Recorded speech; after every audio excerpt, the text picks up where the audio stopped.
Good evening, everyone. Welcome to the meeting of the Education and Local Economy Scrutiny Commission.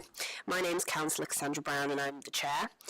Please note that we are not a decision-making body. This Commission's role is to make recommendations for consideration by the Cabinet.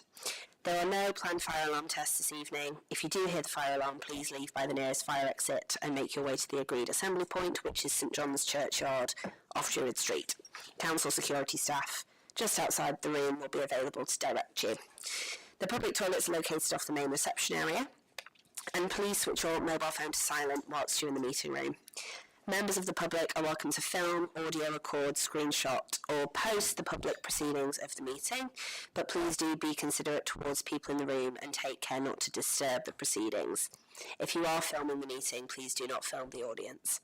A copy of the Council's protocol for reporting and filming is available on the Southwark website, and the Council's free internet is called Southwark Free Wi-Fi and doesn't need a password. This meeting is being live streamed via Microsoft Teams to YouTube, and it will be uploaded to the Southwark Council YouTube channel by tomorrow. May I remind members that if you wish to raise your hand, if you wish to speak, please raise your hand and wait until I've given you permission to speak before contributing. And please, as always, refrain from digressing into other issues and keep comments and questions concise and specific to the agenda item being discussed. So, in terms of the agenda of business, first of all, we have apologies. I've received apologies from Councillor Irina von Wies and Claire Williams. I've also got apologies for lateness from Councillor Margie Newens. I don't believe any other apologies have been received. No, okay. Okay, so in that case then, we'll confirm the voting members present. So please do show your hand or respond verbally when I call your name. And just to confirm, I'm Councillor Cassandra Brown and I am a voting member. Councillor Rachel Bentley. I'm here and I am a voting member. Thank you. Councillor Mohammed Dean is not here. Councillor Margie Newens is running late. Councillor John Hartley is not present.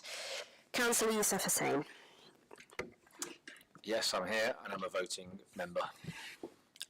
Okay, great. Now on to the voting co-opted members. Martin Bracknell. Present, voting member. Lovely. Ali Callan. And Nana Cardbow. Present, voting member. Excellent. Okay, so on to agenda item 2, which is notification of any items of business which the Chair deems urgent, and there are no urgent items of business.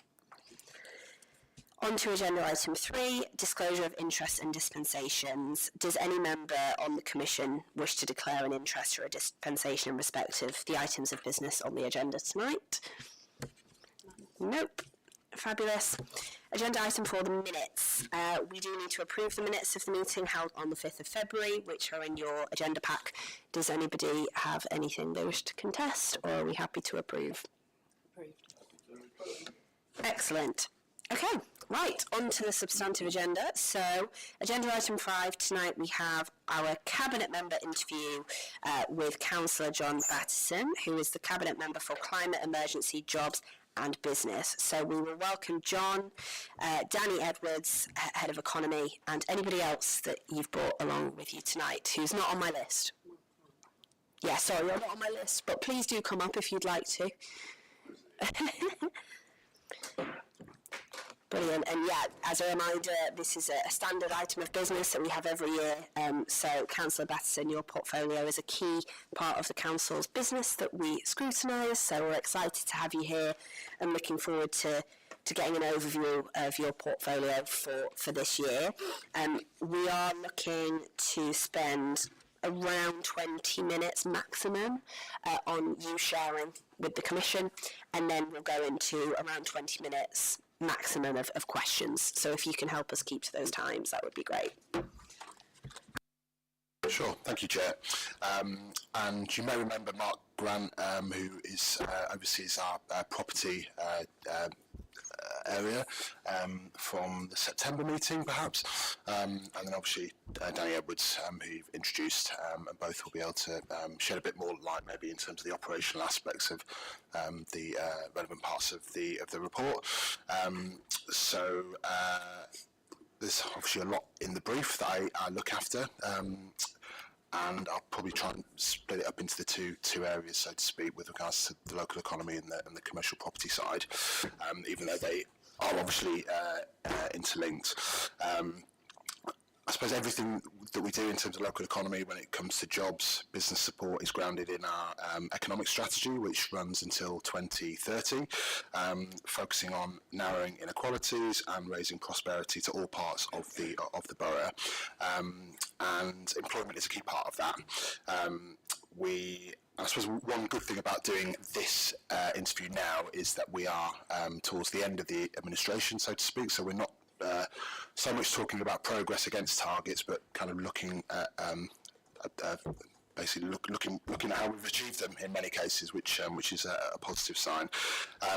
When in 2022 we had a council delivery plan commitment to support 2,500 residents from priority cohorts. They are the people that we know face the highest barriers to work, people with mental health challenges, disabilities, people with criminal justice records, criminal records, people with caring responsibilities, and that is a target that we have surpassed. So we have currently 2,900 residents from those priority cohorts who have been supported into work through primarily through Southwark, which is the employment service that of the council. I think that's really important. In previous years, we've had targets which have sort of focused on residents overall, but we have a specific focus to support those who face the highest barriers into work. Again, addressing inequalities, raising prosperity amongst those who face some of the highest barriers. Southwark's been its 21st year now, isn't it? Yeah. So we had the anniversary a year or so ago, and I think a very over 20 years has kind of supported around 400 people into work each year. On average, and so that has been very successful, and we were really pleased a few weeks ago to launch our second Southwark hub in Peckham. So that the hub at the moment, the initial hub is based on the Walworth Road, and the second hub through the Connect to Work hub, which is part of the Southwark service, opened in Peckham 3 or 4 weeks ago. That was specifically delivered through funding from central government, which was provided through a Connect to Work service, which are going to specifically set up to help people with more complex health barriers and disabilities, providing job support, individual tailored job support, and ultimately helping them find really sustainable, well-paid jobs. And I think one of the team down there, I think you actually heard from Kim and Nick at the last meeting. I think they're doing some very good work with employers as well, because I think, ultimately the employment support is only as good as the outcome ultimately, and so making sure that the employers that we are working with and supporting people into those jobs are good ones who are, we are not trying to support people into temporary jobs that are paid below the London living wage. We want people to be working in secure jobs where there are prospects, training, real quality jobs in our borough. And so I know Kim and the team have done some really good work partnering and reaching out to local employers. And we obviously have quite set targets in terms of what the government and the sub-regional partnerships expect local boroughs to be delivering in terms of the numbers, and we are ahead of those numbers, which has been a good start. But looking forward to what that service will be delivering over the coming years. And I think just maybe a wider point in terms of employment support more broadly. So there will be some people who might approach the hub in Peckham who the support that is offered there is not suitable for. They might not be the people who, for example, have disabilities or really complex mental health challenges. Sorry. But the point of all the employment support service that we offer in Southwark is that there's no wrong door. So people approach that service, they will either receive support or be directed to the right team or service, whether that be the Southwark hub on the Walworth Road, the job centre in other circumstances. So the point is really that this is great for a group of people who will receive that support. but it also provides an extra avenue for people to access employment support, whether it's at Peckham or elsewhere. And I know we've designed this service over quite a while to make sure that's the case. The other thing I think this commission will know about is the Youth Trailblazer, specifically set up to support care leavers in Southwark. Again, I think it might have come to this committee or I spoke about it at the interview last year. But again, funding that had been provided to the sub-regional partnerships, who then decided what would be the focus of the boroughs in Central London Forward, in our case. The initial aim was to trial new practices which would increase employment outcomes for care leavers in this case. I think one of the things that we were quite aware of is that actually having funding for 1 year is great, but it actually doesn't provide that kind of opportunity to really make sure it's properly embedded and make sure that care leavers in this case are receiving support over a longer period of time. And so we're pleased that that funding has been extended. But again, there's been some really good work. I mean, we've the Corporate Parenting Committee, of which this is a really real key focus, employment for care leavers. So I've been to the committee several times to provide updates on this, working with Speakerbox, and it was last week or the week before, there was another employment event. And I think what's really great about this is that it really is providing that individual kind of personalised support. So it's like one-on-one, understanding what the career aspirations of each young person and making sure that they are receiving the right guidance, whatever that might be. And yeah, there's a really great event last week held in Peckham, providing opportunities for young people to learn about the different careers and how what they might need to do to kind of work in there eventually. I suppose that quite nicely brings me on to the work that we're doing around skills. So we have a skills partnership, a skills delivery plan that is made up of training providers, employers, education institutions as well, whether it be Southwark College, LSBU, members of the business improvement districts as well. And we initially had we're in the process of adopting a new skills delivery plan. We have revamped it slightly in terms of some of the overall kind of aims, because we've had some really good success in some of these key areas. So the sectors are listed in the report, but yeah, focus on those sectors where we know there's going to be long-term sustainable jobs in Southwark and beyond. Life sciences, digital, the green sector, health and social care, creative and cultural, and hospitality. And I suppose I would say in some of those areas we've had some really sort of flagship things that we've delivered in terms of like our hospitality skills hub, as an example.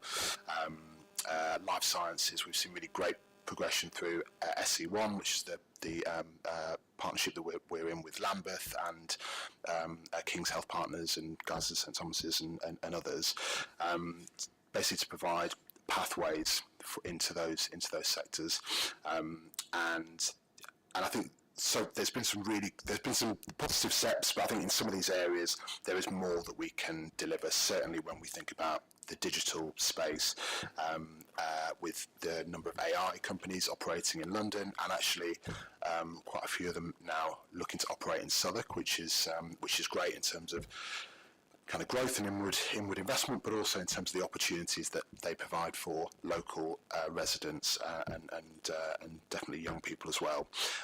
There are probably some of these areas where I think there's more room for us to deliver when we think about health and social care, creative and cultural programme. So there are definitely things that's over the next 4 years, which this delivery plan will run to. There are certainly more things that we are looking forward to and excited to be delivering for people in Southwark.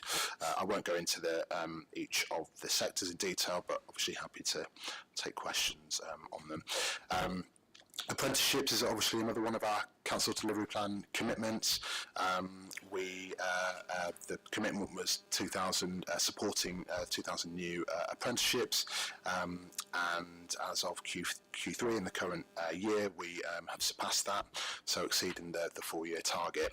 And there's a range of ways that we've done that, whether it be through our construction skills centre, working with making sure that we're from Section 106 delivery as well. We have a internal apprenticeship scheme as well, and then work one where we can transfer unspent levy for apprenticeships with SMEs in Southwark. I think one of the things I'm quite keen to do, or make sure that I think that there could be a greater. One of the challenges with apprenticeships at the moment is that, or what has happened over a number of years, again not just in Southwark but across the economy more generally, is that they were kind of brought in as a way as an alternative for people who might not necessarily have seen higher education as the route for them, and actually a really great way for people to again access pathways into certain jobs and careers. And what has sort of happened over time is that the number of apprenticeships has shifted to their more higher levels, so it's generally people who have trained and have experience, and then they kind of do a high level apprenticeship. It's a way of developing skills once you're already working. That's fine if you've already got the skills and you're maybe looking at taking your career in a different direction, or even progressing in the kind of current area that you're in. But it does cut off pathways for young people, and I think that what we don't currently report is the number of apprenticeships that we've created at different levels, and I think that is something that we as a council should be focusing on. I mean, actually, our internal apprenticeship scheme, we can do that relatively easy, but that only makes up a proportion of the overall number of apprenticeships. I think having a greater visibility on the number of apprenticeships created at lower levels and having a breakdown, I think will be helpful, because we, as a council, I think we want to be encouraging. I don't think we want to be following the trend that we're seeing across the country. We want to make sure that there's opportunities and pathways for young people specifically, but all people, all residents in Southwark. Our internship programme as well, so again set up to specifically to create paid internships for young people from disadvantaged backgrounds, and again that was I think that is actually a target that's come and been discussed at this commission, but again we have exceeded that. We've got 253, so surpassed the initial target that we had.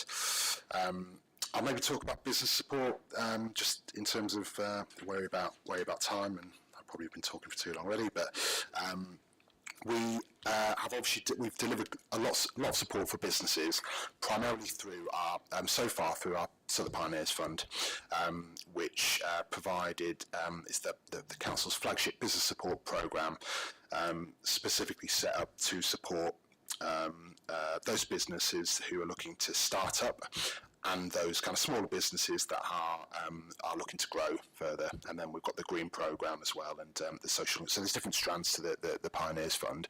I think what's been very, it has achieved the aims that it was intended to do in terms of who it was looking to support, primarily minority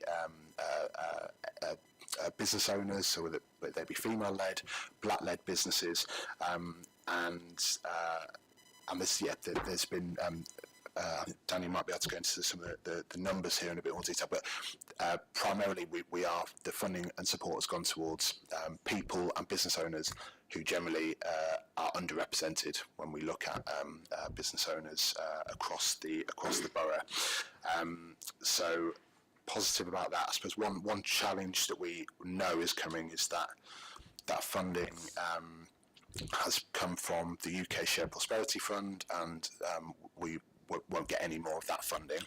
So we are certainly thinking about what the next iteration of business support looks like. The funding is great in terms of what businesses ask for, but it's not the only thing that they ask for. And as an example, we had a workshop for businesses in Peckham.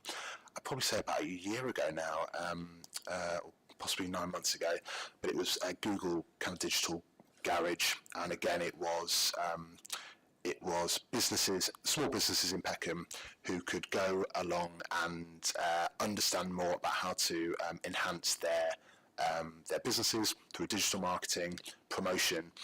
And actually, a lot of the businesses, well, a few of them I spoke to after, were saying this is more of the thing that we need in terms of not just being funding. So I think funding is certainly one thing that businesses, especially in the early stage of their, as they're starting up or looking to grow, funding is really important, but it's not the only thing that small businesses look for.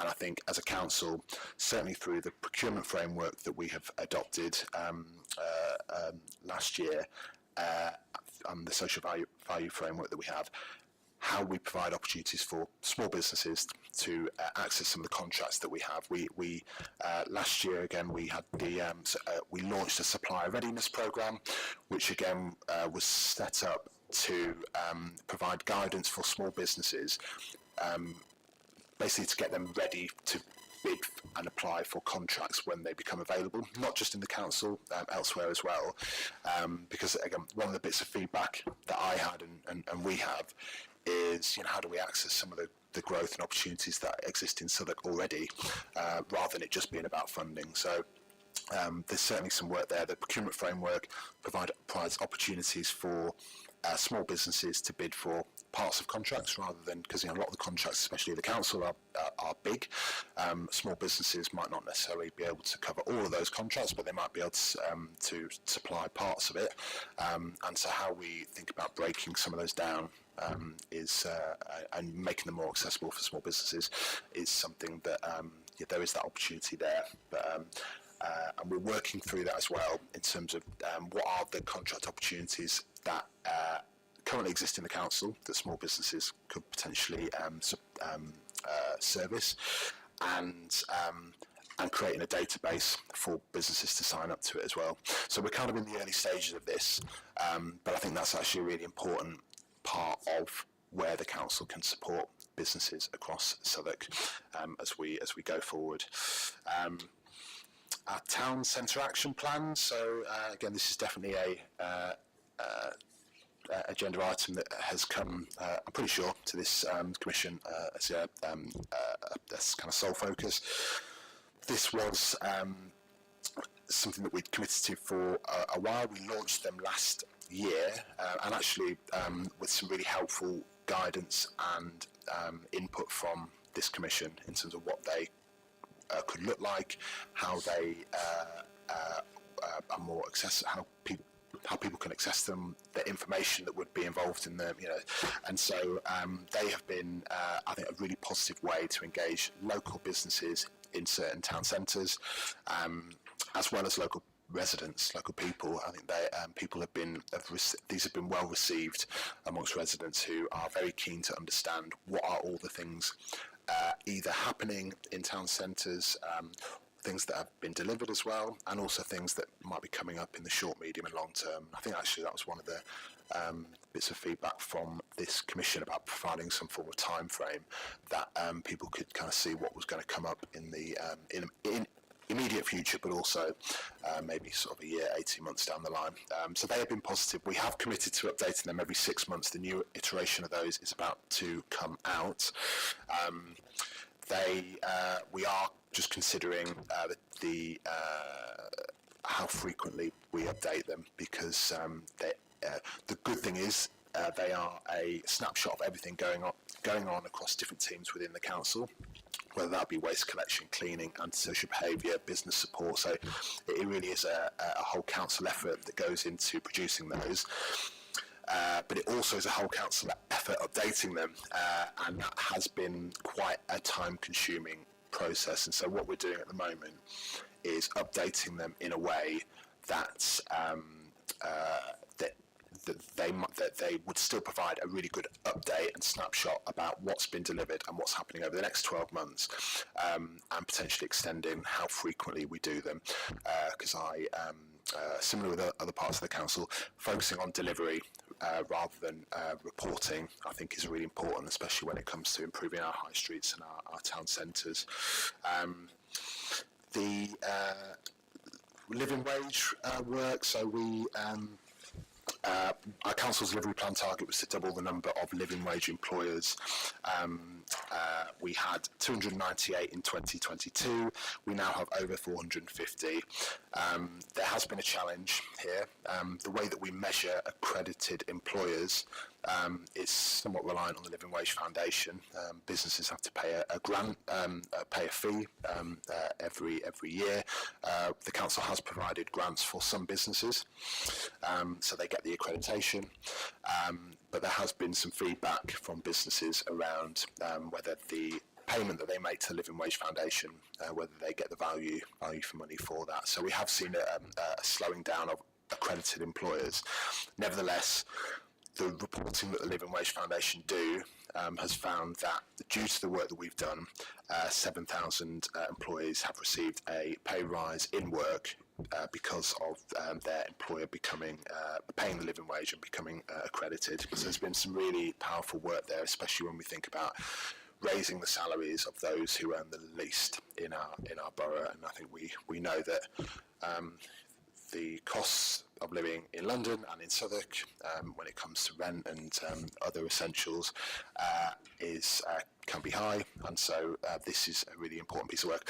We've also, over the sort of coming weeks, we have been working with King's to do a really great piece of research which looks at the impact this has for people who have actually seen some of those pay rises, in terms of what it enables them to afford, in terms of paying for their bills on time, paying their rent on time, and not feeling like every month they are falling back in terms of what they have left over after all those essential items have been paid for. So looking forward to releasing, because again, really does show the impact of the work that we've done, and actually not just the work that we've done, because it's not just the council. We've got a living wage action group which includes employers and lots of other partners, and I think again just shows the work that influence the council has, but also the importance of partnership working in Southwark, because this is something we definitely couldn't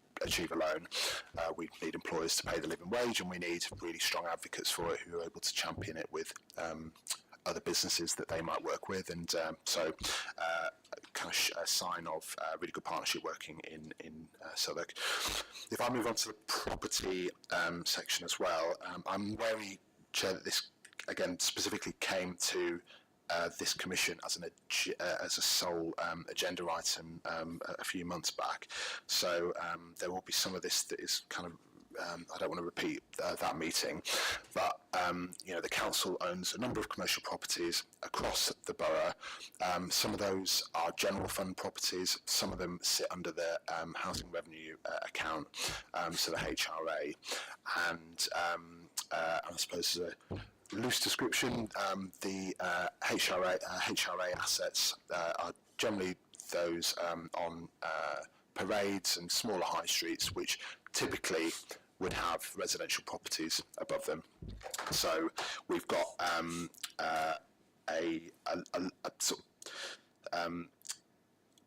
the general fund makes up more of what we earn, but we have a lot more HRA assets. Just for sort of reference there.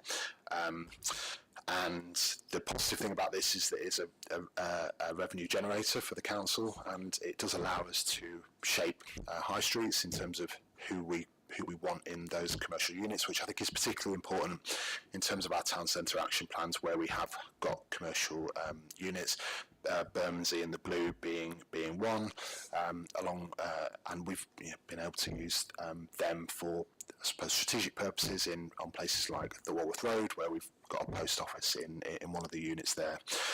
So it is a revenue generator for the council. It does allow us to shape our town centres and high streets. We do have increased income targets over the years ahead. One of the things that we have also been thinking very strongly about is our affordable workspace, and providing an offer for the VCS sector as well, using some of the commercial property that the council currently has. I know repairs is one of the things that I think this commission specifically asks for in terms of how we go about those. Again, I'll bring Mark in a moment. He'll be able to speak a bit more about how the team he has and how that the relationships that they have with commercial tenants. There are undoubtedly challenges when there are residential units above HRA commercial units, in terms of getting access, in terms of finding where a leak might have come from, as an example. And again, we can talk a bit more about the sort of process for identifying those and resolving them, but it is ultimately speaking with colleagues in housing to get them fixed. And I've spoken to colleagues in housing as well. This is treated like any other repair. So if a job is reported, the repairs team will treat it like another repair. And I suppose there is we know that a repair job in a residential property is a priority. They impact residents and where they live, and they need to be, there are obviously targets around making sure that they get fixed first time, that are in the good landlord plan. But we also know that they have an impact in terms of people's business as well, in terms of impacting their ability to trade and open and make a living for themselves ultimately. But they are treated with the same priority as a repair in a residential property. I think that might be everything for me, Chair. Maybe I can... Shall we stop, and then if there's questions, then I can bring Danny and Mark in. How's that? Or was there anything that you wanted to... I mean, happy to go with that format unless there's anything either of you want to add on up front. I don't think so from my perspective. Okay, lovely. Well, in that case, we have our first question from Councillor Bentley. Thank you, Chair, and thank you for that. And I do want to, I know these meetings are not meant to be adversarial, but I do want to just say, congratulations on the work you've done around the living wage. I think it's really, really important. And as you say, people are struggling and they want more money in their pocket. So, that push, I think, is a really commendable effort, and I think you've been a real driver of that, so thank you. I have a few questions. I think the first one, maybe this is an easy one, but around the affordable workspaces. I think as we're starting to see, more and more large employers saying people need to come back into the office, the role of those affordable workspaces and whether they are proving successful, and if that's something we should still be pushing for, certainly with developers. Is that something that's a good use of our time and our effort? So wanting to know if we've done an evaluation of need.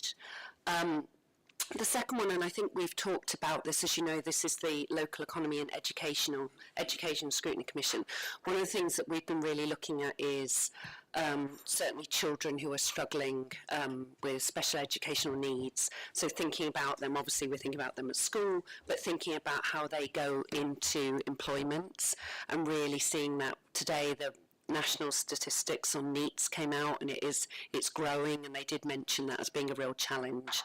So thinking about, there's one thing of having a work experience programme with schools, but thinking a much more tailored, I think, work experience programme, and we hear that coming up time and again as just something that's really missing, and often parents are having to identify those opportunities, and it must be particularly hard for those children with SEND, so wondering if there's been any thinking about that. And then I can't help but bring up some of the challenges around slowness, I think, with the commercial property portfolio on kind of, where there have been arrears, where there's been rent negotiations. I mean, Mark, you and I are working on a couple of cases.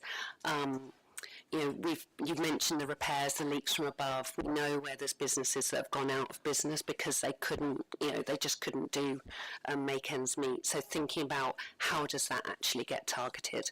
So hopefully you've heard, Danny, I should probably come up with a question for you. But anyway, hopefully there's 3 in there that you can all respond to. Thank you.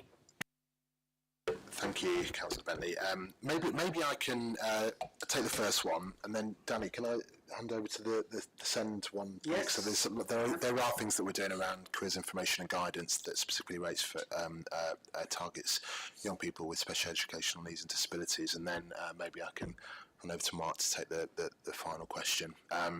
So I think affordable workspace is certainly something that businesses tell us that is a challenge. We adopted our affordable workplace strategy last year, and that sort of shifts a focus away from developments which provide commercial space, shifts the focus from them having to provide it on site towards payments in lieu that will allow us to develop affordable workspace hubs across the borough, and this was a recommendation from the Land Commission a few years back, that actually having hubs in certain areas will first of all provide better opportunities for the council to kind of influence who goes in there, because generally what we have at the moment is not everywhere, but developments have been created, there's affordable workspace in those developments, and then over time it's quite hard to sort of manage where all these different units are, and one of the things that we're working on at the moment is providing a better way for businesses to access some of the affordable. There is an initial pilot hub that we are working towards, which will be in Peckham. And I think that will be a really good first step in terms of some of the learnings that we can think about, and in terms of the other hubs that will be developing and where they might go as well. So I think that one of your points was that an evaluation of need, which I think there's a bit more work that probably needs to be to go on there. There is what I would say is there are quite a lot of affordable workspace opportunities in Southwark, but at the moment, if you're a business, there isn't one place you could go to say these are all the options available to us. So that is something else that the team are working on at the moment. As an example, we have Peckham Levels that provides affordable workspace. In Bermondsey, the Blue Bid. I think you'll both be aware of this project, that they are, and I was there yesterday in one of the arches, which is coming on really well. Just underneath the arches near the biscuit factory and the Blue, having different affordable workspace, either units in there for businesses to hire out altogether, or just places where people can go, and hot desks. So, these and they said the bid. How can we make people aware of this? And one of the ways that we can make people and businesses and creatives and people who work for themselves, how do we make people aware of it, is actually having a map of all the opportunities that we know of in Southwark. Some of those will be through our affordable workspace hubs that we are developing, through the levies that we get from commercial developments. Others might be things like this, which the council has obviously supported with funding in different ways, but just having a clearer way for businesses or individuals to say, what are all the affordable workspace opportunities at the moment, and the team are working on that. So there's a bit of a mapping exercise that needs to be done, but something that we're really keen to do, just making it easier and more accessible for people to find out what those opportunities are. Can I hand over to you, Danny? Is that okay? Thank you for the question, Send. It's a really important topic, and it is a responsibility of the local economy team, but it's not just a responsibility of the local economy team. We've got education colleagues and adult and children's colleagues, and we will work really closely actually on this agenda, looking at how we knit together the pathways for young people and young people we send into opportunities. So we on the skills partnership, for example, education colleagues are absolutely there and represented, helping to kind of make sure that actually the kind of the schools and the education providers are kind of aware of the opportunities and the pathways that are existing for young people. We talk a lot about Southwark Works and the employment support that's on offer through Southwark Works. What quite often gets forgotten about Southwark Works is that the single biggest contract that exists through Southwark Works is to support vulnerable young people, including young people with SEND and those with care leavers experience and others into employment. So it's really central to the existing Southwark Works offer. John mentioned the skills plan and all the work that's kind of taking place around securing opportunities in key growth sectors like life sciences and health and hospitality. Again, supporting young people and supporting vulnerable young people, creating those opportunities for young people and vulnerable young people is kind of really central to that work. One of the big challenges with this, not just for young people with SEND and not just for young people but for people of all ages, is the lack of really good quality, cohesive, comprehensive careers advice and guidance, helping people to kind of understand what their options are and how they make truly informed decisions about where they want to go and take their careers. And so careers IAG is one of the kind of cross-cutting themes of the Southwark Skills Plan. How do we work together as a partnership to make sure that actually not only is our provision of a good quality, but that we're knitting it together, that there's genuine pathways, work experience, internships, apprenticeships, full-time employment, and then how we're making sure that we communicate that through a really effective provision of careers information and guidance for young people and young people with SEND. So there's a lot that goes on in this space. I'm not saying it's perfect, and there's absolutely more we can do. And I'm working at the moment with Alistair Smith, the Director of Education, looking at kind of post-16 pathways and what we've got and what works, but also what are the gaps and how can we kind of plug those gaps. So there's really good stuff happening, but there's more we can do, and we're absolutely working across the whole council to kind of tackle that issue.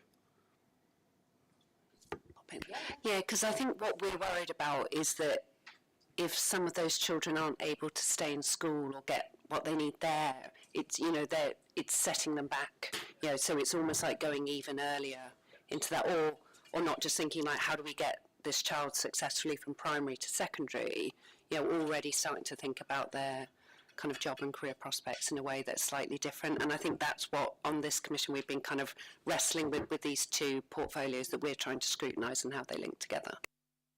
And if I may come back on that point, again, one of the focuses of the skills work is making sure that we engage young people at a young age. So, for example, the Southwark Construction Skills Centre, which does amazing work getting some residents into jobs in construction. One of their big priorities is engaging schools and engaging young people to kind of promote actually that as a sector for viable employment for a lot of our young people. We need to repeat that with a lot of our other sector workers as well, and that's something that we're kind of exploring, but absolutely engaging young people and engaging schools in that activity is crucial. So two questions there. First of all, if I talk about water ingress, if we flooded somebody ourselves or been flooded by ourselves, we all know how painful it is as an experience. In sort of the commercial buildings, which are all commercial assets, we can turn around and get access very quickly, and we have the legal right to get access through our leases and so forth. So generally, that sort of water ingress is 24 hours. More often than not. With the residential elements above, it's more difficult. One, we've got to trace where the water's coming from, and water can run in all sorts of strange ways. But certainly with the socially rented homes above our retail parades, that is a challenge. And our housing colleagues do work really hard to try and get access and do that, but they can't force access to do so.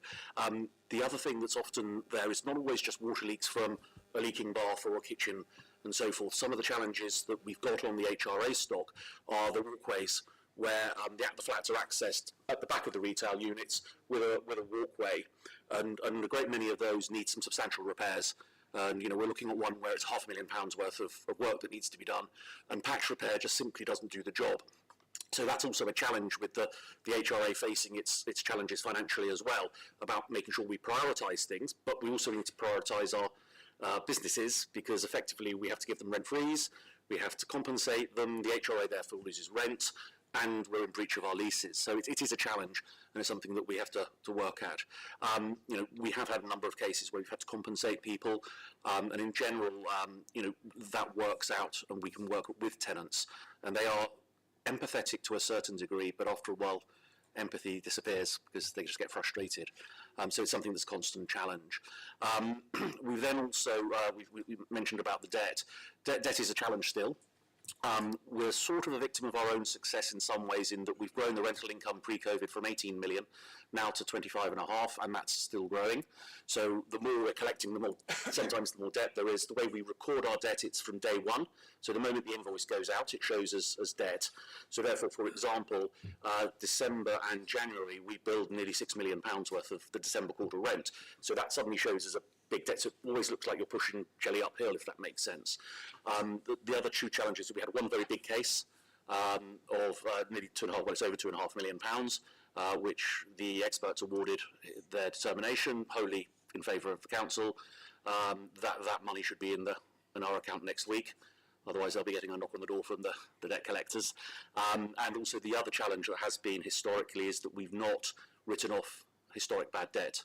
So there's a lot of that sits there, which again distorts that number. So the target is to get that down to 11 and bring that down at 1.5 million at least every year till we get down to sort of 6-7 million running debt, which is really what you're demanding each quarter. So it is a challenge.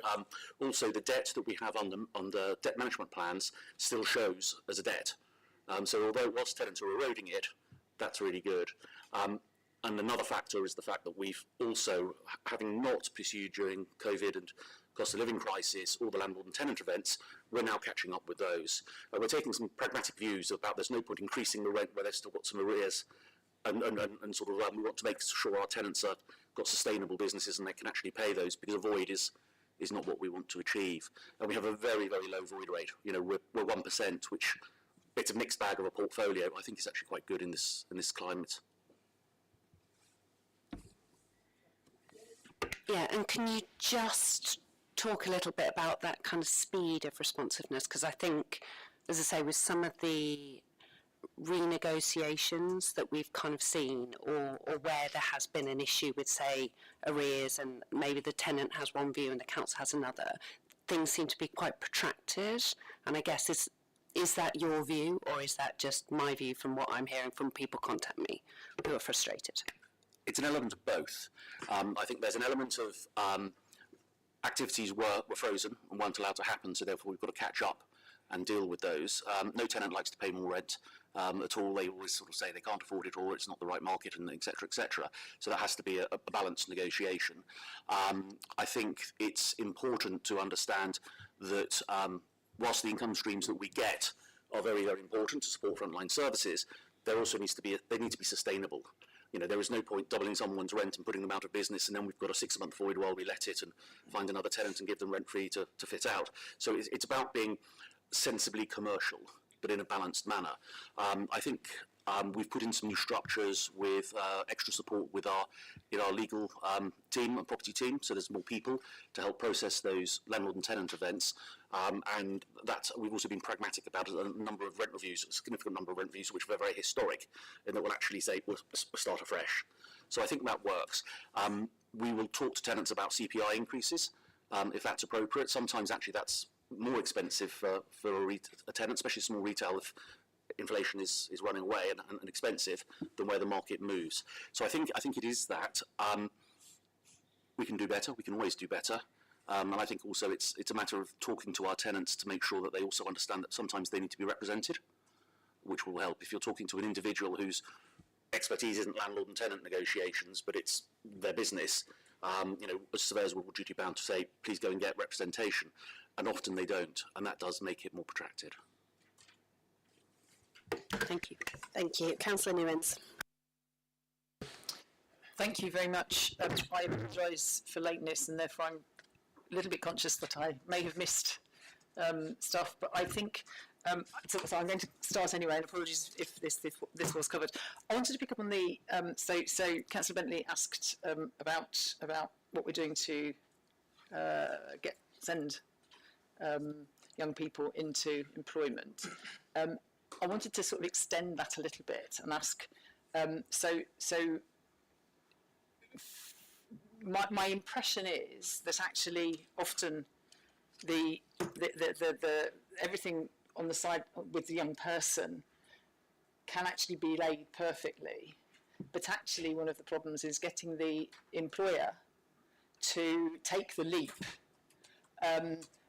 There's a young person who I know quite well who is completely blind, but extremely sort of, able to function, and has had no end of trouble finding suitable employment, because people who are assessing his ability to do the role are thinking, well, I couldn't do that if I couldn't see. So obviously that's, there's a real misunderstanding, I think, amongst employers. So it's one thing working on the on sort of making sure that young person has the skills, but it's also an issue of persuading the employer to take that leap. And yes, so how are we approaching that?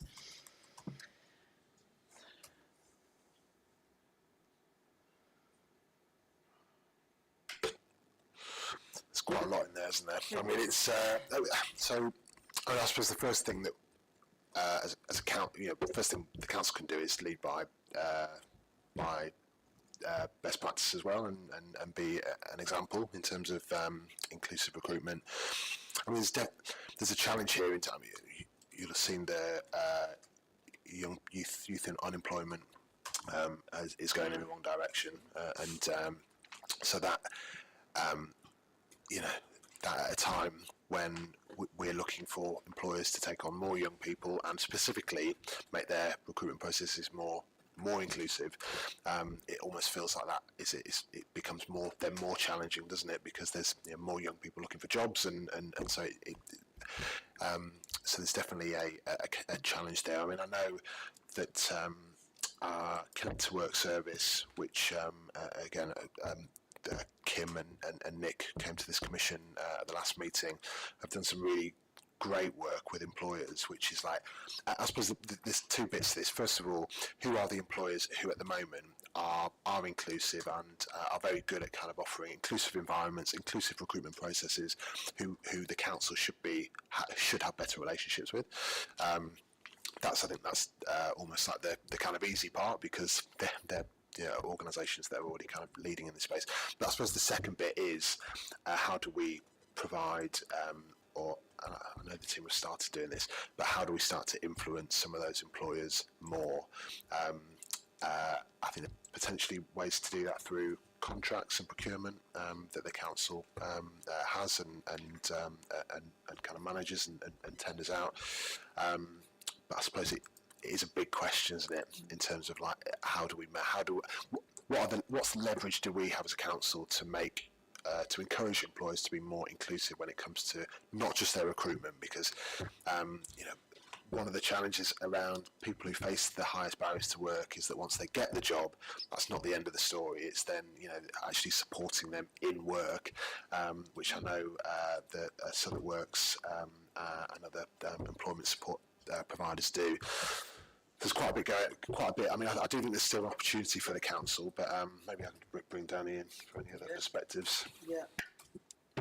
I mean, you've kind of addressed it, John. It's a really tricky issue, because you're right. Unless we need to bring the employer on board if we're going to get people into work. And as John explained, the Southwark Works client, not just young people with SEND, but actually all Southwark Works clients are people who are furthest from the labour market. They're the ones with multiple barriers to work, who are quite likely to need support from the employer and adjustments from the employer to kind of make their employment a success. So employer engagement is built into the offer. Southwark Works has got an employer engagement bit. Connect to Work has employer engagement at its heart. It kind of starts with the employer and starts with the job and kind of works back. But a lot of it is a sales pitch. what's the benefit to you as an employer from taking these people on board? Actually, there are a lot of benefits. You know, if you get it right, you can end up with a really loyal member of staff who's going to stay with you and do a good job for a long time, actually. But actually, as an employer, you need to, you may need to make adjustments to kind of provide the opportunity for that individual. So we do that. That is what the employer engagement contract does within Southwark Works. It goes out and speaks to employers and has those conversations and creates vacancies for the average Southwark Works client. Connect to Work does the employer engagement team. Connect to Work does exactly the same. It's all joined up and they all work together. But then there's more we can do in this space. It takes resource. It takes capacity to go out and have those conversations, and that's one of the challenges. One of the conversations we've had is what more can we do with sort of the big employers who are more likely perhaps to be receptive to this agenda, and so we've talked about a programme of major employer engagement, haven't we, John, and what that might look like. And again, that would be at the heart of those conversations. You know, how can we work with you to create opportunities for young people, but how can we support you to make that as easy as it can be for you as an employer? So yeah, we do it. I'd love to be able to do more of it. Yeah. I have another question as well. Thank you. I was going to ask about the green skills, green jobs. I was interested to. So obviously we're doing quite a lot in that area, and also on apprenticeships, and also through the construction skills centre. And I suppose I was interested the degree to which those things are sort of combined, because I'm guessing that there are quite a lot of green jobs in construction, which may be appropriate for apprenticeships. And yeah, so on all three of those things. Do you want to talk, Danny, about the relationship between the two? I mean, I think the report has outlined the focus on green jobs through the LSBU. So there's a brilliant section on each one of those things, but they kind of seem quite separately. Yeah. And I was interested in the overlap. It's not three separate numbers, and there's no overlap between them. They're three very integrated numbers. A lot of we've created over 2,000 apprenticeships. A lot of those apprenticeships have been created through the Construction Skills Centre, and a lot of them are green apprenticeships. We work with the LSBU Green Skills Hub. In fact, we're one of the founding partners of the LSBU Green Skills Hub. Again, that creates a lot of green jobs. So that kind of contributes towards the green jobs target. So yes, there's a lot of overlap between those numbers. I couldn't give you a precise I couldn't give you a precise measure of that overlap. But an apprenticeship is a job. Yes, sure. And a green job or a green apprenticeship is a job and an apprenticeship, if that makes sense. Where there's less overlap is the 2,000 green jobs and the 2,500 residents supported into work. The 2,500 residents supported into work is a very specific number around the number of Southwark residents who are far from the labour market that have been supported to access employment through Southwark Works and associated programmes. So that's quite a distinct. Sure. Thank you. And just also very quickly, so because again, when I in my mind when I think of green jobs, that's why I was interested in that in those links, because I think very much of the construction sector, but in our understanding of green jobs here, does that include other jobs, for example, in areas such as, I don't know, parks, management, biodiversity, that sort of thing as well? It's a broader definition. It is. It's not a construction definition. We use the Central London Forward definition of a green job, which is a job that contributes towards net zero. Cool. So if a job can be said to be contributing towards reduction in carbon emissions, then it's considered a green job. That kind of almost takes us away from construction and into every sector. Absolutely. So would that cover waste, for example, waste? Yes. and absolutely. Managing our green spaces and understood. Yeah. Thank you. But a lot of the green jobs target, it was a target of 2,000, we're well over 4,000. A big proportion of those are construction jobs because of our partners that are delivering those are entities like the Southwark Construction Skills Centre, which plays a big role in the delivery of that target. Thank you very But the much. LSBU Green Skills Hub has a much broader focus. Thank you very much. Thank you, Chair. Thank you. Councillor Hussain? Hi, thank you. Microphone. Yeah, classic. Coming to the end of the year administration, obviously you've done some fantastic work, John, in terms of Southwark Works, kind of massive increases in the living wage, massive big increases in apprenticeships, so well done for that, fantastic. I suppose, yeah, what are you most proud of? What's been your biggest challenge and anything you do differently?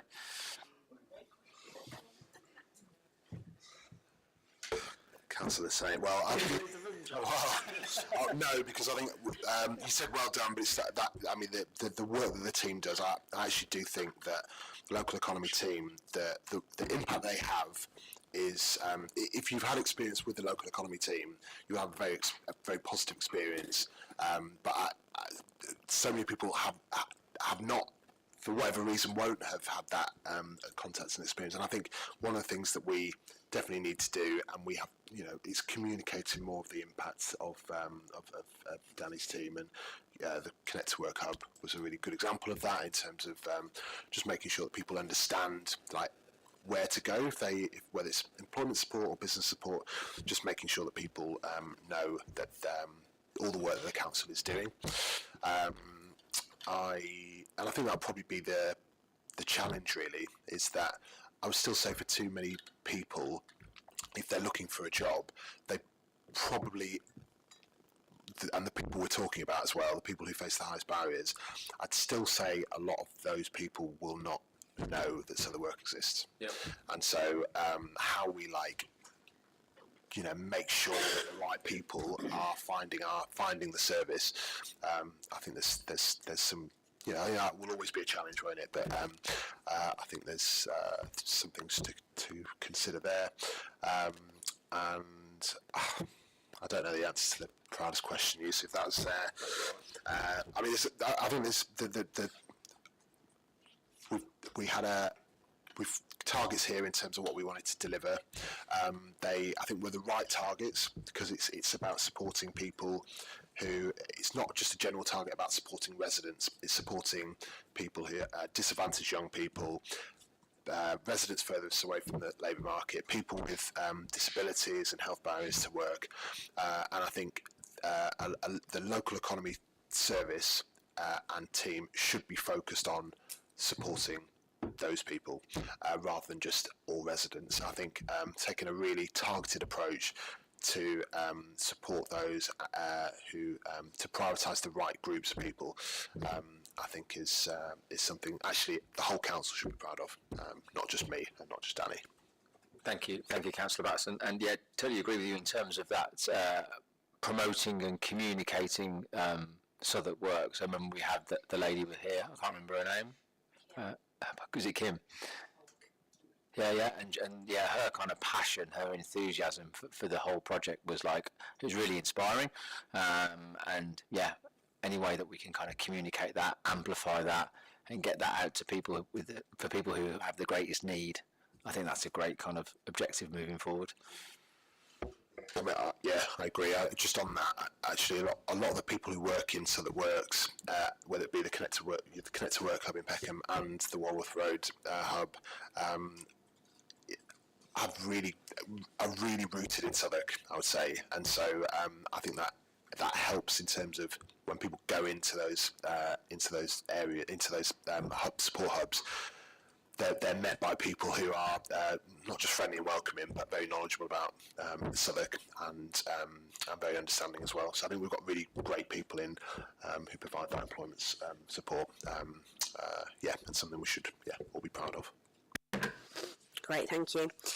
Just a few questions from me. First two are kind of why questions, and the third is about how we can strengthen some of this. So,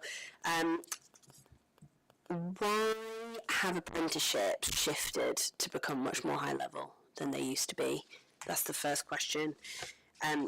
Why has the UK Shared Prosperity Fund come to an end? And then the bit I'm interested in exploring around how we can strengthen it is really the living wage piece, and I think members of the Commission have already congratulated the Council on that because it has been really brilliant. But thinking about how that can be strengthened perhaps through the procurement framework and contractors. Specific example I'm thinking about is at the last Commission meeting we had HATS come along, the Send Transport provider, and those drivers who support Send Children are not paid the living wage, and that's such a critical contractor for the Council. So how can we make sure that more of our contractors are paying the living wage? I can go first on this one. So, I mean, the apprenticeship one is a big question, and I think the apprenticeship levy that was introduced probably didn't have the impact that it was intended to have, and lots of businesses used that to create apprenticeships, which then were naturally a higher level rather than it being an entry route into certain careers and professions. Again, not a Southwark problem, but one right across the kind of apprenticeship landscape. But equally, I wouldn't. You know, there's obviously some things that where we're operating in a kind of London and national context.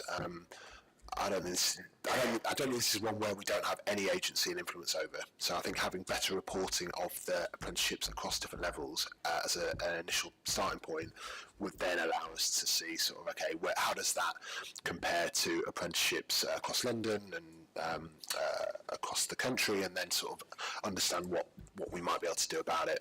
Because I still think there's influence that we have and levers that we could pull to make sure that those apprenticeships are offered at levels that I'll say young people specifically, but actually all people starting a career or looking for a career in a certain sector can access. UK Shared Prosperity Fund, from what I can see has changed to the Pride in Places programme from the central government. That was obviously expanded relatively recently in terms of how much funding there would be, but I don't think we're due to get any of that funding. So that unfortunately has ended. And then the living wage piece. Well, maybe I'll hand over to Mark to do this. I mean, there is. I think we're doing a lot of that now in terms of contracts and procurement. It being a social value piece that we are able to utilise and measure. We've got our first living wage building just on Tower Bridge Road. So there are like really positive things that we've obviously already done, but I agree there's a piece around like strengthening that.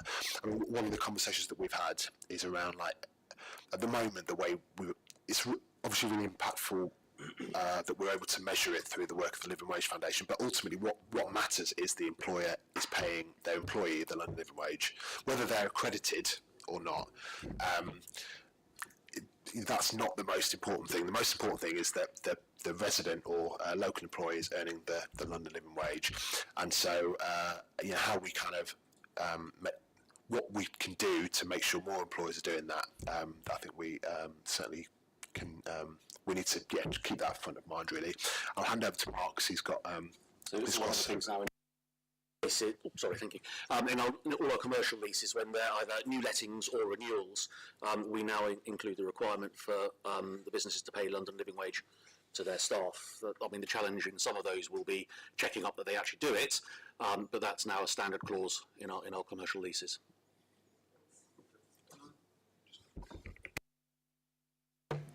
Yeah, really good set of questions. Like John says, the law of unintended consequences with the apprenticeship levy hasn't really worked for the apprenticeship landscape, as we all know. I think the government recognises that, and the move to the growth and skills levy will address some of those challenges. but it really has been about sort of firms using their apprenticeship levy to kind of upskill existing staff rather than using it as a means to kind of create apprenticeship opportunities for younger people. Living wage, just a point, interesting point. As a living wage employer, an accredited living wage employer ourselves, all firms who contract with the council should be paying their staff who work on the contract London living wage, and that should be a contractual obligation, unless there's a reason for it not to be. So if you've interviewed a contractor who's not paying their staff London living wage, I'd be interested just to know who that is, so we can raise it with the contract manager. Yes, come in. Just on the accreditation for living wage and companies having to pay for that, has there been any representation to kind of the government or from Southwark or any other kind of parties in relation to kind of making that free or very kind of in a reduced rate? Because from my perspective, what are they, maybe you're not the best person to answer this question, but what are they paying for? And surely it's good for the government to kind of for people to be accredited for paying that kind of living wage, and just kind of your thoughts on that, really. So the accreditations with the Living Wage Foundation, which is a separate organisation rather than through government, and what they're paying for is a lot of the sort of brand awareness and the ability to say we are a living wage accredited employer, which is good in terms of when being a living wage employer is there are lots of benefits to the employers themselves in terms of retention and recruitment and those sorts of things. So being able to say that is a positive thing for employers. We just know that the costs for a lot of businesses and employers have gone up in recent years, and so a lot of them are thinking, well, is this I'm not entirely sure what the fee is at the moment, but sort of £100 and something. Is this worth the money when we can still say we're paying the London living wage, but we're just not an accredited employer? We do lots of work with the Living Wage Foundation. We have raised this with them. I think we're due to have a meeting with them over the next few weeks, so we'll be having more conversations about this with them. Cool, thank you very much. Well, I think we discussed quite a lot there. I've noted down a few possible recommendations. Certainly one is investigating or reviewing that the London living wage obligations are being carried out by contractors, because it sounds like maybe they're not in all cases. Of course, there could be a specific clause that's been agreed. I think certainly amplifying the work of Southwark Works so that more residents are aware is key. What else have we got here? None of this is in a particularly good order, but I'll just run through a few things. The pilot hub for working space in Peckham. Again, communicating that and other options across the borough so that residents know about it. There's a bit of a theme there. Perhaps reporting on apprenticeships at different levels. I think you called that out, John. And there was something around better sales pitches to employers to encourage them to take on a more diverse range of candidates who could benefit the company in the long term. Where actually they might require support. I'm not quite sure what that recommendation could be ultimately, but it sounds like, that's needed. And the other thing in regards to commercial repairs, I think we heard this before, but tonight I think it stood out more clearly that there's a real challenge around, I guess, the HRA and what's feasible when it comes to dealing with things like water ingress. I guess the tolerance that commercial tenants have around that. It doesn't sound like there's a viable solution on the table right now, but if you were to propose something, even if it's blue sky and completely unrealistic, like what would it be? Because it feels like we're in a bit of a stalemate scenario there. Should I come in first, Mark? And then I suppose first of all, their HRA assets. So there's a stock condition survey in terms of one bit is that if there's a leak or a repair that needs fixing, making sure that it's raised and escalated to the right operative and whatnot, as a property repair would be. But the other bit is like preventing it in the first place. And obviously, there's a stock condition survey that is ongoing and that will prioritise major works, but it will also show where some of the units might need specific work as well. And I think I know I've spoken to Mark about this and colleagues in housing, just how we make sure that relationship between Mark's team and commercial property and the housing is as tight as it can be, so that if any issues are raised, that housing know about it, be it when we're talking about HRA assets specifically, just so there aren't any internal delays. Like I said, once the repair job is raised, once housing know about it, it is treated as any other repair. It's not deprioritised or anything like that. But making sure that housing know about it as soon as possible and are responding to it as they would another repair, with the urgency that commercial tenants, any other tenants would expect. But just making sure the internal process is as tight as possible. Yeah. Did you want to add anything?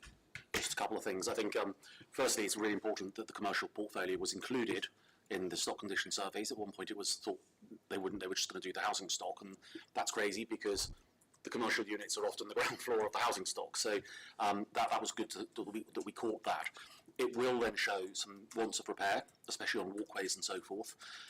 That's going to be painful because they're going to be expensive, but it will show that they're there, and therefore they can be budgeted for and planned for, which is really important and scheduled. So it's not just a large reactive repair; it's something that goes into planned preventative maintenance going forward. And I think then it's just constant communication for our housing repairs team to understand that the commercial tenant is as equally as valid as a residential tenant. And that there are also liabilities to the council if we don't perform. And that's just about constant communication, better relationships. Interesting, yeah. So that's constant filtering down of that message across departments. Okay, fab. I think there's also a few things around careers advice and better qualitative, comprehensive careers advice. We could perhaps improve that somehow as well. So yeah, there's loads in there. Yes, Danny. May I just clarify something on the London Living Wage? Yeah. So what the contracts would say is people working on the contract should be paid London Living Wage. It doesn't say that you need to be living wage accredited as a contract. So it's just quite it's quite an important distinction. No, that's helpful. Thank you. I think they said They wouldn't. but they certainly weren't. They won't. No. Sorry. Yeah. I mean, interesting because. Does it really matter if you're accredited? Well, obviously it does, it's important. But in terms of the reality for the business and fulfilling the contract with Southwark Council, what's the stipulation? Is it that you have to be, it's not that you have to be accredited, but you do have to pay the living wage? Staff working on the delivery contract London Living Wage. Interesting. Which makes the accreditation feel a bit obsolete in the context of the contract. If I've understood that correctly. Do you see what I mean? Yeah, I mean, the accredited employers allow us to understand the council's progress and the Living Wage Action Group's progress against the council delivery plan target when we said we wanted to double the number of employers who paid it. But that doesn't mean that the 450 accredited employers are the only employers paying the living wage, if that makes sense. What Danny's saying is there might be a contractor who is paying because it's part of the contract. They are paying the living wage, but they're not accredited. Yeah. Got it. That makes sense. Thank you. Okay. Does anyone else have anything burning they want to ask? Yes, please. No. Thanks. First of all, I would like to thank you for the good work you're doing. I would like to know, especially for the young people from the transition, trying to get into work or leaving school, like the Southwark work or the skill work, is it based on a referrer? And if so, who does the referrer? How to get into the system? It's so that works based. I know it's specifically about young people, but are you saying is it based on referral? I mean, people can just turn up to So That Works. So they just yeah, turn yeah, up? yeah, yeah, it's open. There's ways to make an appointment as well, but they can just walk in. Where are you located? It's on the Walworth Road. Do you know the number, Danny? Exactly. Okay. But it's towards halfway down. So it's an open service, and I think the other bit that Danny touched on was around quiz information and guidance. Working with colleges, schools as well to make sure that we're providing the right, or every young person is getting the right level of careers advice at the right point and right time, and then where the council really has that opportunity, has a vital role to play, is making sure that those pathways are open for young people to start their careers and get work experience and access internships and apprenticeships in careers and areas that are of interest to them. Thank you. Fab. I think that speaks to the communication point, doesn't it? Lovely. Yes, Ali. Yeah, I just want you to clarify the differences between Microphone, please. Thank you. Oh, sorry. I just want you to clarify the differences between placement and apprenticeship. How does these two work? When you say placement, what do you think? Maybe sometimes, say for instance, like some colleges or some institutions, they send their student to a particular company, and the apprenticeship, where in a company take a person, I think maybe be there, learning work or whatever. I suppose, so I mean, I would say the difference really, you think about internships. Internships would be for a specific period of time, generally a year, or can even be months over summers. Whereas apprenticeships, people are on it for a longer period of time. They're generally working 3 days a week, and then studying, working 3 or 4 days a week, and then studying 1 or 2. But you're getting a qualification at the end of your apprenticeship journey. But it's just a different way of learning in terms of doing it on the job rather than being solely classroom based. Obviously earning as well. And it's generally very good for construction. Is a very good example of that, actually, because you're doing the work, and then you're learning as well, but you're doing the job ultimately, and that's the kind of learning journey that you're on. Is that a good description? Yeah. Very good, thank you. I'm going to take one more question on this agenda item, and then we will move on to agenda item, I can't remember the number, but it's recommendations. So, Councillor Newmans. Thank you, and apologies. I wanted to pick up on the issue of the living wage employer. I suppose, I would assume that one of the reasons why you have to pay for the accreditation is that also, I'm assuming that there's some obligation for London Living Wage to do some sort of due diligence to check that a particular company is actually paying the London Living Wage. I suppose, therefore, from our perspective, if we have that as a contractual obligation in our contractors, how do we know what process is in place for us actually to ensure that they are? Because if they're not accredited, then who is doing that due diligence? And I suppose because I'm conscious also that you differentiated between also them being a London Living Wage employer and ensuring that people, that their employees executing our contract are on the London Living Wage. Again, I just think I imagine it must be quite difficult to keep track of. They swap someone else in. I mean, how do we know? quite. We haven't got a team of people that go around sort of monitoring that. So as we know, we've got a very small procurement team who provide advice and guidance. They don't procure on officers' behalf. So officers who procure and our contract managers are responsible for managing the implementation of that contract and for checking things out like that. But to be honest, with the living wage one, you're relying on the on good faith of the employer to confirm that they're adhering to the wording of the contract. But our standard terms and conditions for our standard contract terms and conditions are that anyone working on this contract will be paid London Living Wage. Anyone working on the delivery of this contract will be paid London Living Wage. And that's an important distinction because a lot of the firms won't even be based in London, so you can't enforce London Living Wage, for example. Yeah, it's very interesting, actually. And I wonder if the accreditor should be involved in some kind of audit process.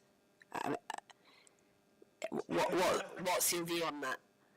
I don't know what that would look like from a living wage foundation perspective. They're very stretched resource. Of course, yeah. And they're not a huge organisation. I think their focus is membership, and that's where their effort lies. Yeah, it's interesting. Maybe that's how it will evolve one day, if and when. Fab. All right. Well, I think we could have gone into so much more detail on all of that. But thank you very much for putting together such a comprehensive report for us to read in advance, submitting it on time. These basics are very appreciated, and thanks for coming along and giving up so much for your evenings. We've gone into quite a lot of detail, and we've got some good things I think to add to our recommendations. So thank you very much. Thank you. Okay. In that case, we will move on to the next agenda item, which is agenda item 6, the draft scrutiny recommendations. Is that page 29? It's a separate piece, supplementary agenda number 1. Yeah, exactly. And I think this was circulated on Monday. So, yeah, apologies that wasn't shared more than a few days in advance, but hopefully you've had a chance to read it. It is a relatively short paper and comprises of the various recommendations that we as a commission have identified throughout the year. Of course, we've also had our meeting tonight, so after today we can factor some of the recommendations in from this meeting. I will take this paper as read to save me going through line by line, but it is split by education and local economy. I don't think there were lots of recommendations this year that linked both, unfortunately. We are always trying to do that, although there may be some subtle links. I'd like to hear from anybody here on the Commission tonight if you've got any feedback or anything additional that isn't captured here that we really should be putting forward to Cabinet. Councillor Bentley. I think it was just those points that you've just mentioned, Okay. like that kind of living wage point, and then also on the work experience, how that really gets kind of linked up better. But I think this captures most of what we've talked about other than tonight. Fabulous. Yes. Yeah, and also like the amplification of the Southwark works. I think that's huge. I think it feels like a quick win, low hanging fruit. If I'm honest with you. How do you communicate that more effectively? Yeah. Great. Yeah. So Definitely. I think that point relates to both Southwark Works and Connect to Work. I think actually when we had Kim from Connect to Work along, we talked about communication. I think that was our main thing. This is amazing, let's just communicate it more. So yeah, I think both of those things could benefit from better communication. Yes, Councillor Mills. Is this this is the final recommendations? We have another. Not final. No. Okay. This is the draft recommendations from the cycle that we are completing tonight. This is our last Education and Local Economy Commission of the year before the pre-election period kicks in. I don't know Is there a deadline set for submitting to Cabinet before the election period? No, but ideally we would like to have the recommendations and the report ready in the next couple of weeks. Okay, fine. So, yeah, of course, tonight is a forum for us to discuss, but myself and officers will be working on the final report to submit to Cabinet in the next couple of weeks. So, people are very welcome to get in touch.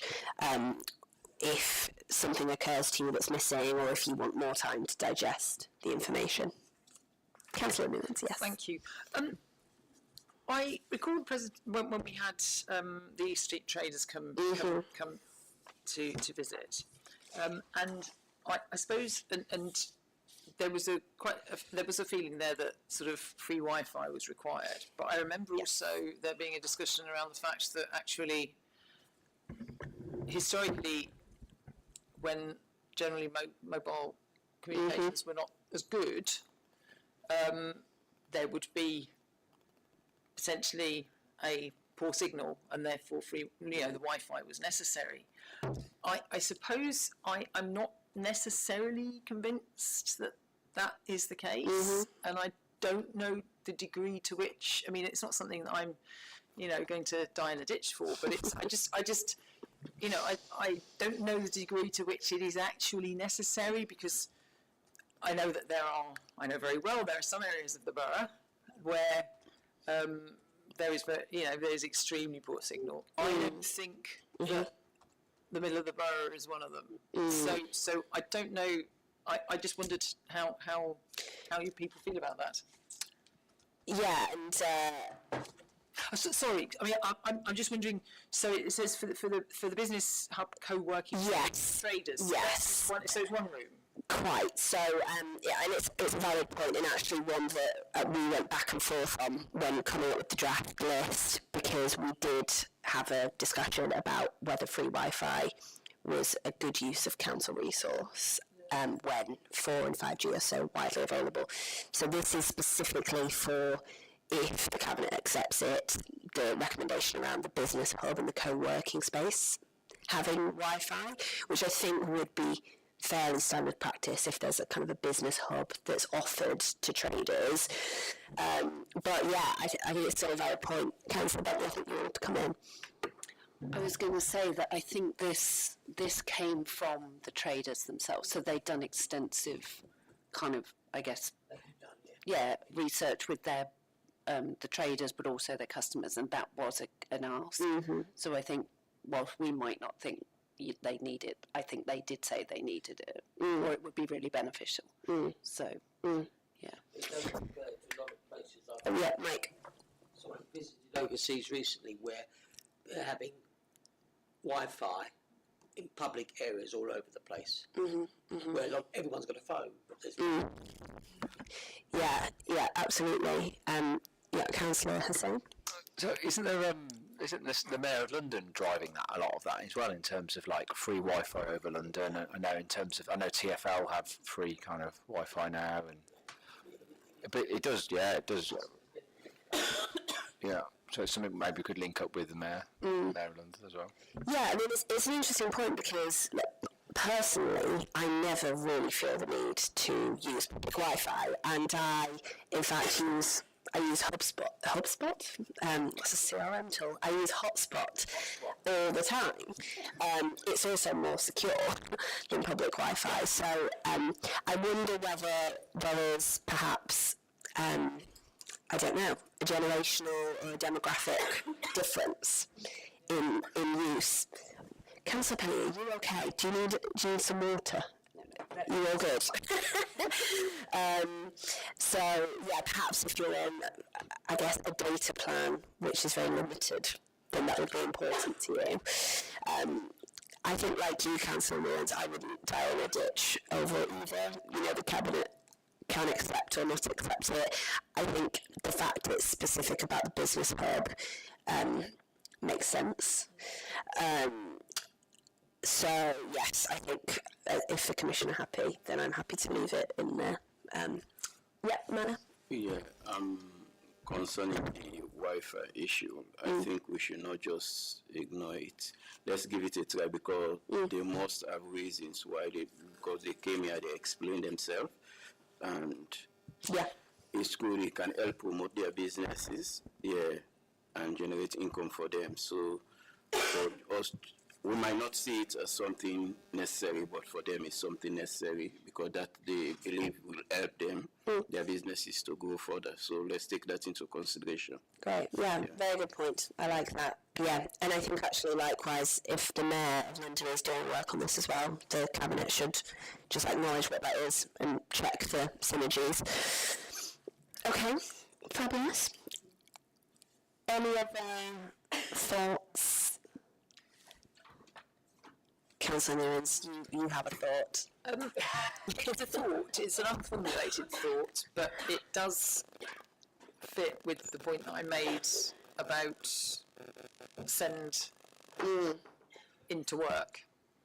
Yeah. And I appreciate, we're a council, we're not, there are things we can do and things we can't do, but I don't know if there's anything that, as I say, it's almost like looking for an acknowledgement that actually you can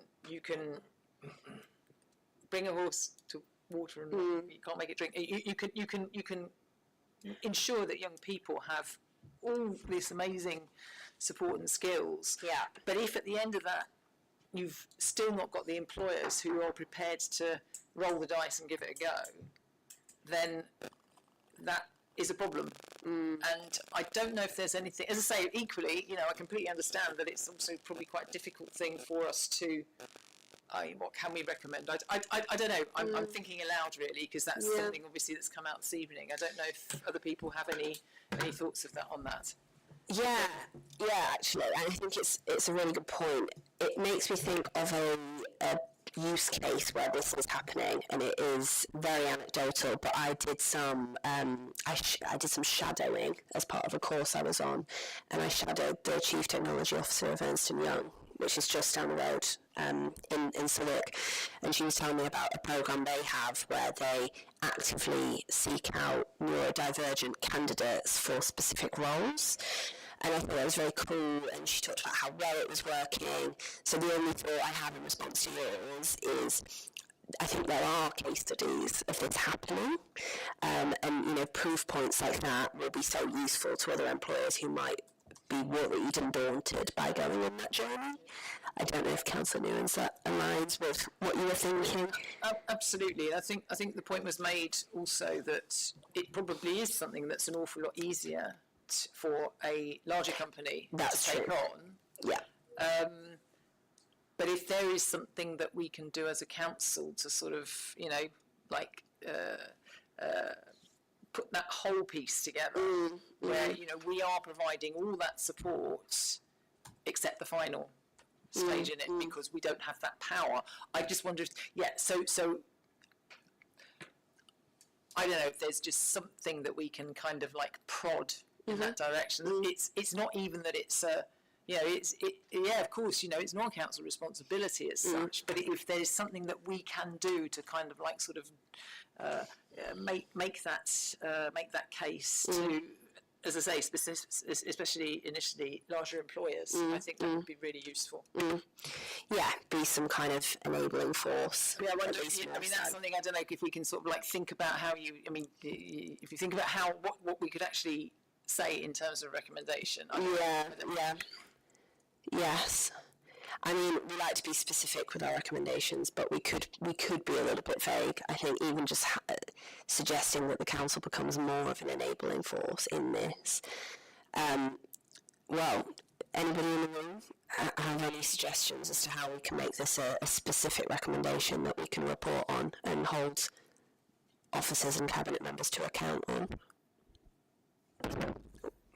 That's the difficult bit. That is the difficult bit. Danny was talking about improving the sales pitch. That's kind of the language he was using. So maybe it is actually about identifying the benefits, the business case. And again, it's still quite vague, but it doesn't sound like we necessarily have that nailed, because if we did, I assume we'd be using it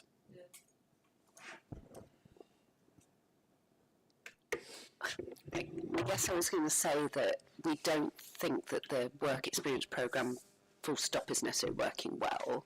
So is it about saying that there's a specific focus on this as part of the larger objective? And as I think Danny said, about kind of looking at that earlier intervention there, and that, you know, where are the milestones and what kind of should, I don't mean the milestones for the individuals, but the milestones for the supporting bodies, i.e. the school, employers, council, like when are they coming together and aligning? Would be something. Yeah, I agree. That's helpful. Okay. All right. I'm sure based on comments we've had there, we can put something together. Yeah, and just get in touch, please, in the next week or so with any thoughts that you might have. And actually, I'm sure Councillor Batterson will have some thoughts as well that he can add to. Okay, all right. Well, we're coming towards the end of the meeting. The final agenda item is item 7, which is the proposed work programme.